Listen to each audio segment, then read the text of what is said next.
Hola, esto es Radio Sefarad y estas son las noticias comentadas por Jorge. Hola, ¿qué hay?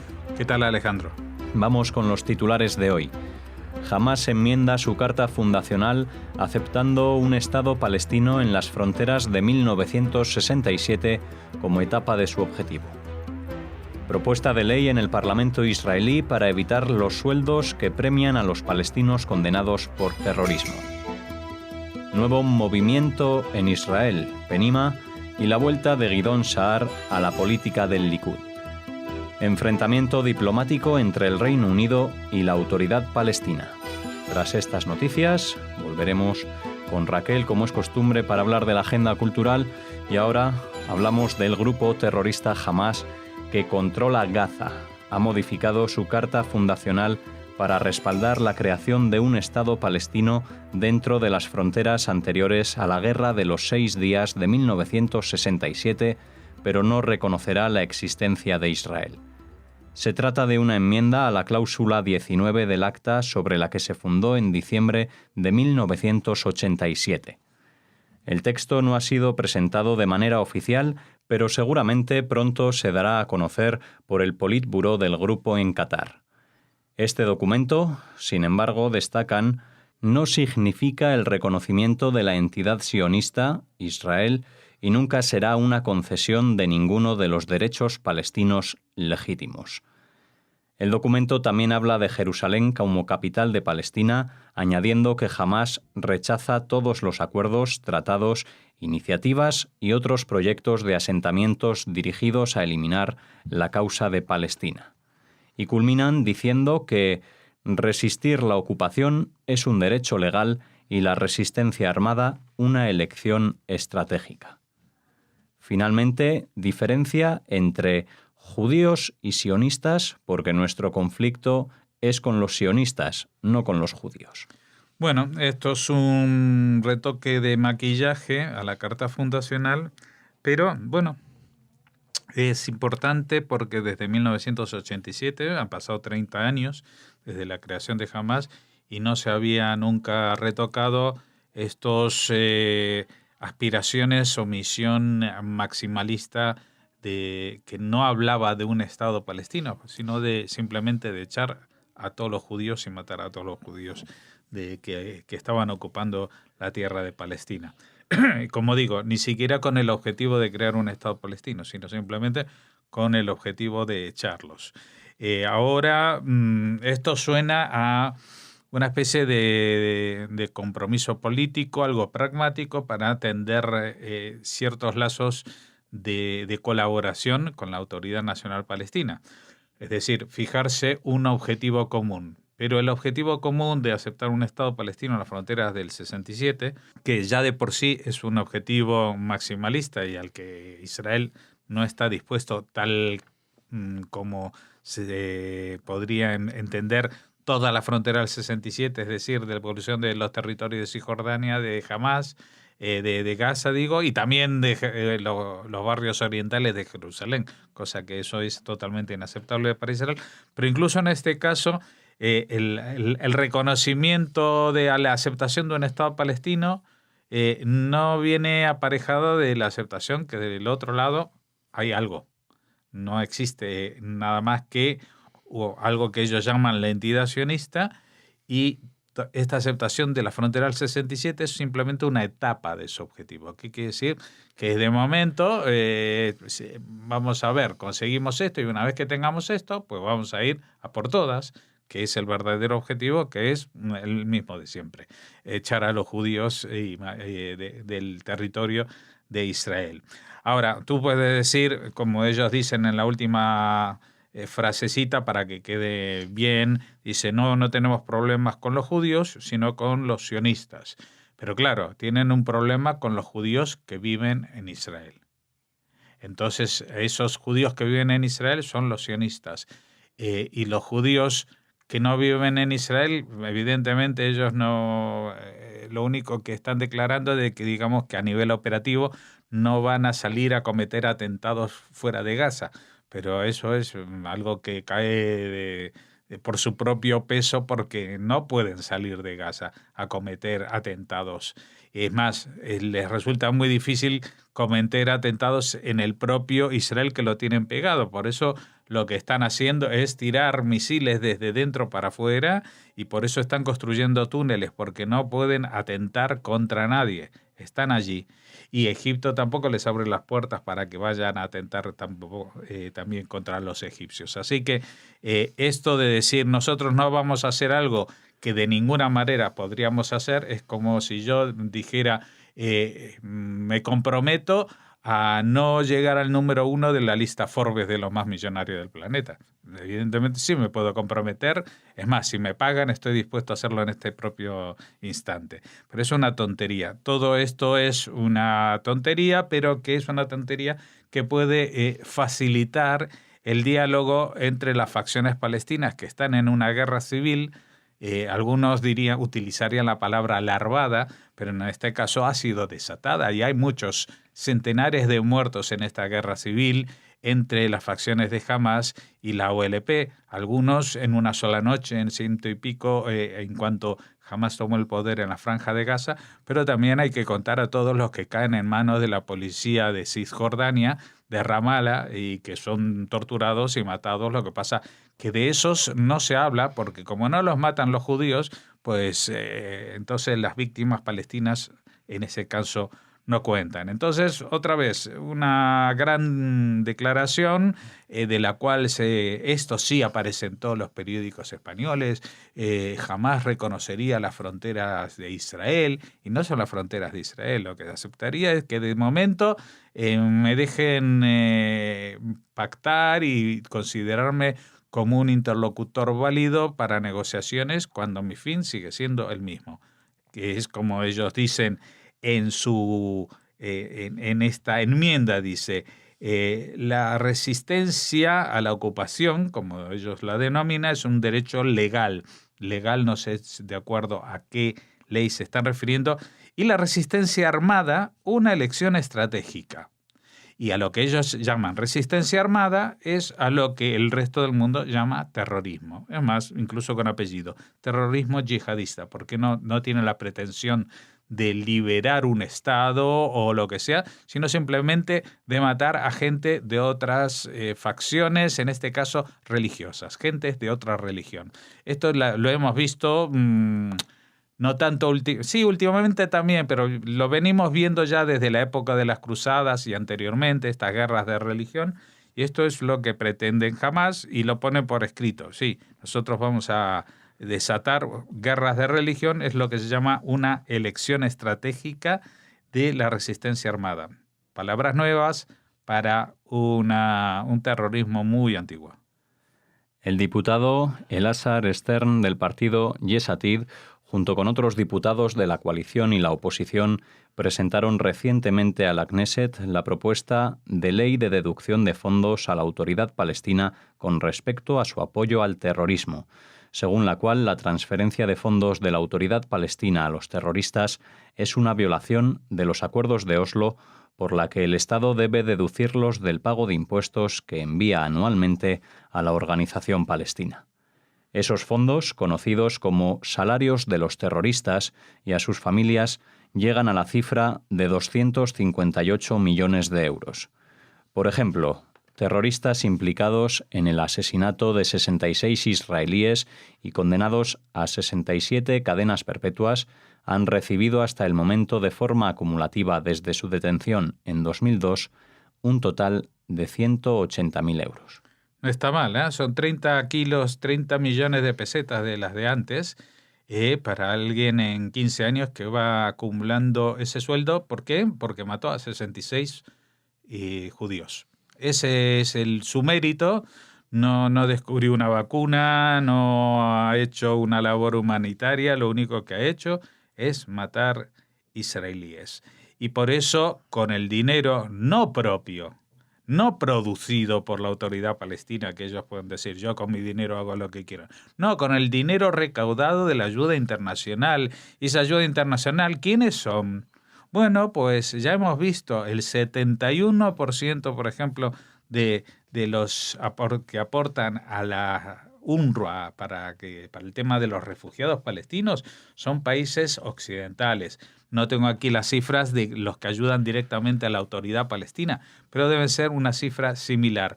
Usted y yo, cuando vamos y compramos el pan, pagamos el IVA, usted cuando trabaja paga el IRPF, etcétera, etcétera. Estos son los impuestos que nos cobra el gobierno de España para hacer funcionar este país. Pero una parte de ellos se destina no a las emergencias que suceden, por ejemplo, o no en el volumen que desearíamos todos a lo que ha pasado en Colombia con el corrimiento de tierras, etcétera, sino que una parte de ello va a pagar sueldos a los terroristas más violentos que están en las cárceles palestinas y a los que consideran héroes. Héroes simplemente por matar gente inocente. Esto es lo que está pasando y ahora esto se ha denunciado tantas veces y han visto en Israel y en el mundo, nos hemos desesperado por la inacción y la apatía con que reciben esta noticia. Por ejemplo, los diputados del Congreso de España que le dicen, oye, pero estáis ayudando a ONGs que en realidad financian el terrorismo. Oye, que estás ayudando a pagar sueldos a terroristas, etcétera, etcétera. Bueno, como esto parece que no hace tanta mella, o por lo menos no la mella deseada, pues en Israel también se están planteando. Y el que lo plantea no es alguien del partido de extrema derecha, no, es un partido de centro, Y es Yatid, del partido de este periodista Yair Lapid, pues un diputado con diputados de la coalición de gobierno y de la oposición, todos juntos coinciden en una cosa, que esto no es lógico, y entonces, ¿cómo se puede colaborar para que esto se acabe? Pues mira tú por dónde la autoridad palestina recibe un dinero de parte del gobierno de Israel, de una parte de los impuestos. Esto la gente se piensa que, por supuesto, tiene la imagen de que los palestinos los tienen cagados de hambre, no les dejan entrar nada, no les dejan vender nada, ¿no? Pues parte de los impuestos que entran por las mercancías en los puertos, por la venta de los productos palestinos y también por la venta y por la actividad económica de Israel, del Israel judío, va a poner, apoyar a la economía, a la administración de la autoridad palestina, ¿vale? Bueno, lo que dicen estos diputados es decir, si estos señores están descontando cada mes 2 o 3 millones de dólares para pagar a estos asesinos, gente que nos mata a nosotros, pues descontemos esa cifra de lo que se le pasa a ellos, porque no tiene lógica que estemos colaborando nosotros. Si bien no estamos pagando de nuestros impuestos eso, sino que esto les viene de la ayuda internacional, pues bueno, de la parte que viene de nosotros, descontémoslo. Sabemos que eso no va a cambiar la situación completamente, porque seguramente la autoridad palestina aprovechará para decir, en cuanto se haga, que lo que hace Israel es cerrar más el cerco y asfixiarlos también económicamente, robándole lo que les corresponde por los impuestos, que no es exactamente lo que les corresponde, pero no importa. Todo esto, por lo menos que ellos también sientan de que las cosas no pueden ser gratuitas en la vida. No se puede matar a la gente y encima de que, como se dice, uno hace el mal y le sale gratis, no, encima te recompensan por esto. Y te recompensan, por ejemplo, como en el caso que citaban, desde hace 15 años. O sea, no es algo que de pronto te dan una medallita por una plaza a tu nombre y te dan un regalito o un regalazo de 10.000 euros o de 20.000 euros. No, te van pagando durante 15 años y ahí ya tienes para construir. Pues con 180.000 euros no sabes lo que cunde en Cisjordania, cuando alrededor está lleno de gente que viven en la tremenda miseria de los desplazados y refugiados, porque la autoridad palestina no mueve un dedo por ellos y lo deja en manos de las organizaciones de beneficencia internacional. Un nuevo movimiento público fue establecido por el exministro de Educación, Shai Piron, y promete abordar las divisiones en la sociedad israelí, al que se unen 2 exjefes de las Fuerzas de Defensa de Israel, Gabi Ashkenazi y Benny Gantz. El nombre del movimiento es Pnima, interior, que describe su intencionalidad, cambiar el interior de la sociedad israelí. Ellos enfatizan que no es un partido político. Por otra parte, el exministro Guidón Saar anunció su regreso a la política. Los analistas lo consideran como un poderoso rival político potencial del primer ministro Benjamin Netanyahu. Sí, son pequeños movimientos políticos que se están dando en torno a la figura de Netanyahu, que algunos consideran que podría entrar en una fase de cierta debilidad y alguien podría, digamos, asaltar los cielos, como dirían en la política española, y descabezar al todopoderoso Netanyahu, aunque la mayoría tienen bastante claro que se puede descabezar a Netanyahu, pero es muy difícil en este momento plantear una alternativa al Likud y a su capacidad de hoy en día ponerse en el centro de lo que es una tendencia hacia la derecha en la sociedad israelí. Ese es el problema. Mientras no cambie la tendencia general y se vuelva más hacia el centro, pues el Likud se ha quedado casi en el centro de las posibilidades de gobierno.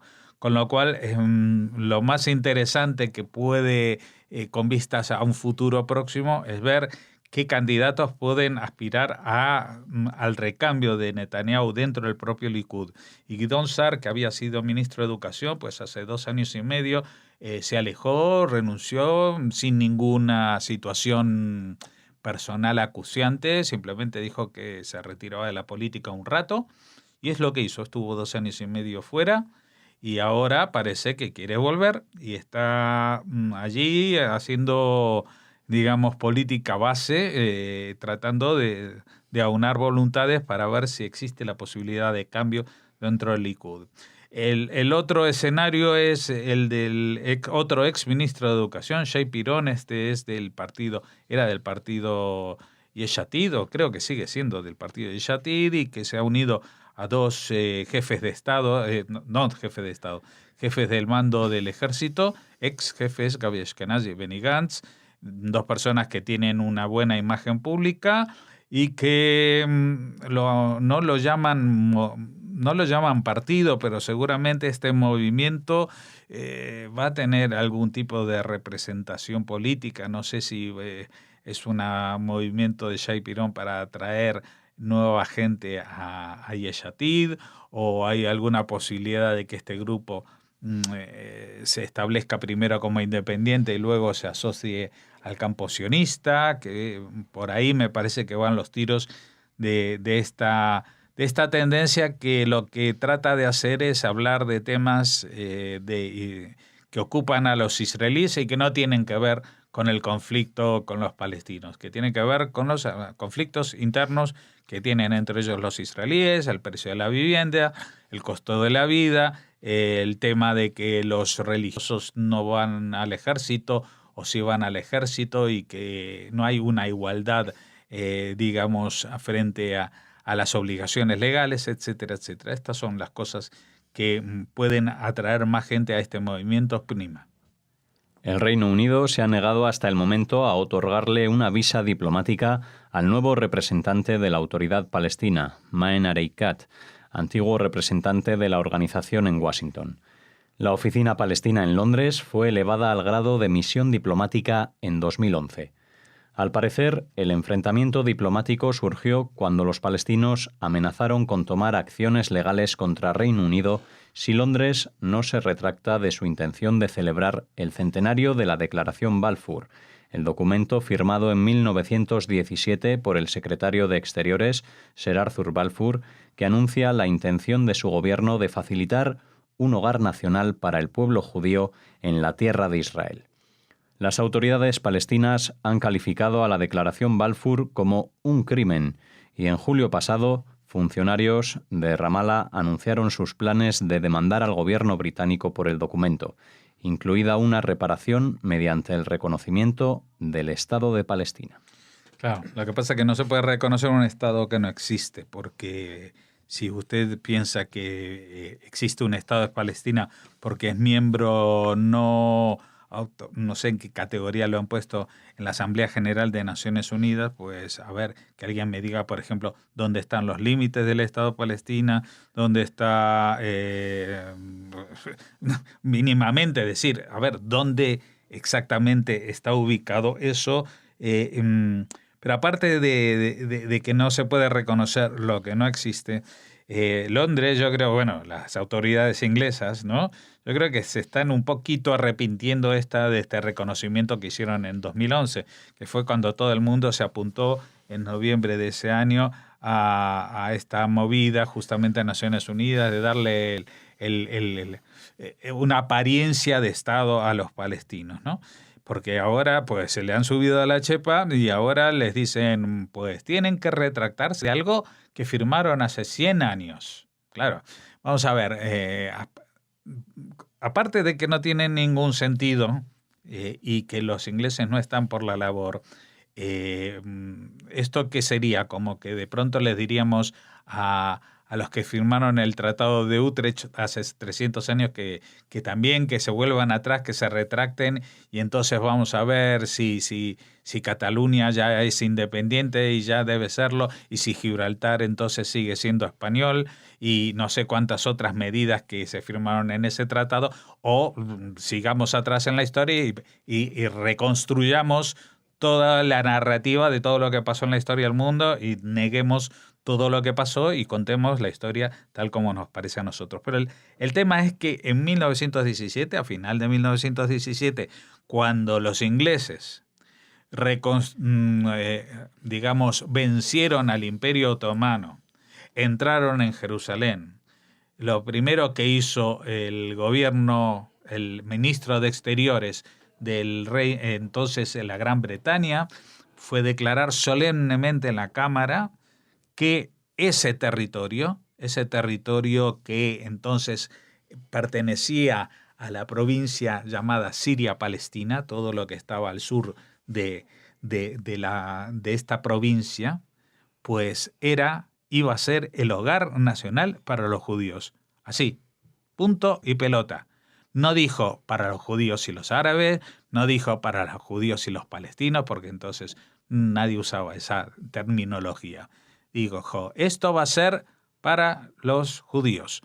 Luego las cosas se torcieron un poquito y en 1920 se vieron con un compromiso encima, que el príncipe Faisal de Arabia pues tenía ahí un pariente que les tocaba un poco las narices, la dinastía hachemita, y entonces para estos árabes, los hachemitas, pues le dieron más de casi las 3/4 partes del territorio y formaron un país que llamaron Transjordania, porque justamente estaba el país que existía del Jordán hacia el este.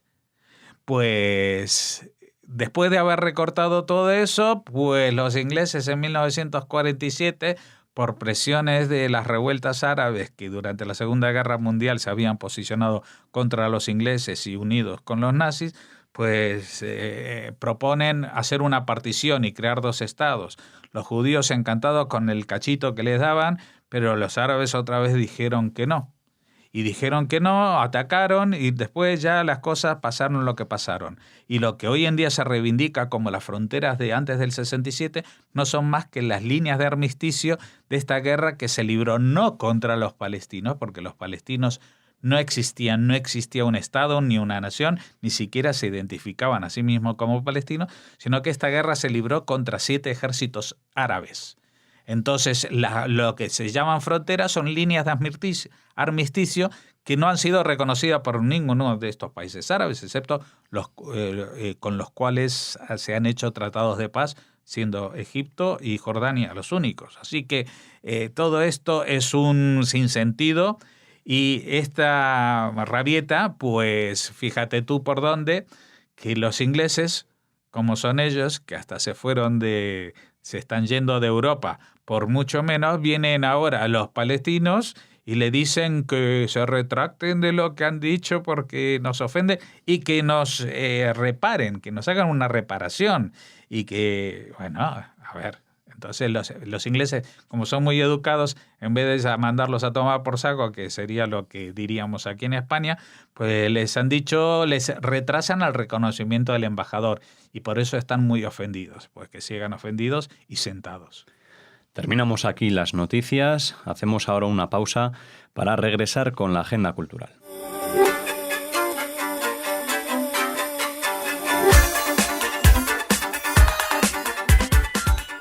Volvemos ahora con la agenda cultural. Hola, Raquel. Hola, Alex. Y bueno, cuéntanos. Hola a todos. A todos los oyentes que están Exacto. aquí detrás de estos micrófonos. En todo el mundo. En todo el mundo, en Uruguay, en Chile, en Argentina, en Brasil, en Israel, en Bogotá, Colombia. En Groenlandia teníamos un oyente. También, ¿qué te parece? Bueno, vamos a decir, nos vamos a Sudamérica también. Esperamos en Hungría, en Bulgaria, en Reino Unido, en Islandia, en todos los lados. Saludos para todos. Pues eso, saludos y noticias culturales como la que les traemos para comenzar esta agenda. Los días 5 y 26 de abril estarán en el Centro de Estudios Judio-Cristianos, que tan vinculado está a nuestra radio y donde tenemos tantos amigos, Verónica Nehama y Ethel Barilka.